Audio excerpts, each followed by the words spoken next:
தற்போதைய அண்மை செய்தி. திருவள்ளூர் மாவட்டம் பழஞ்சூர் அருகே அரசுக்கு சொந்தமான 500 கோடி மதிப்பிலான நிலம் மீட்கப்பட்டதாக அண்மை செய்தியாக பார்த்துக் கொண்டிருக்கிறோம். இதுகுறித்த கூடுதல் விவரங்களுடன் இணைகிறார் எமது செய்தியாளர் சுதாகர்.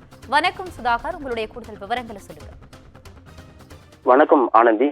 சமரபாக்கம் அடுத்த பழஞ்சூர் கிராமத்தில் 25 ஏக்கர் நிலம் அரசு நிலத்தை ஆக்கிரமிப்பு செய்து சென்ட் ஜான்ஸ் கல்வி நிறுவனமானது செயல்பட்டு வருகிறது. அதாவது 25 ஏக்கர் நிலம் பள்ளி கட்டிடம், நீச்சல் குளம், விடுதி, விளையாட்டு மைதானம் உள்ளிட்ட சொத்துக்களை அதிகாரிகள் கையகப்படுத்தி வருகிறார்கள். சென்ட் ஜான்ஸ் கல்வி நிறுவனமானது அதாவது 1993ஆம் ஆண்டு 5 ஏக்கர் நிலத்தை அரசிடமிருந்து குத்தகை எடுத்திருக்கிறது.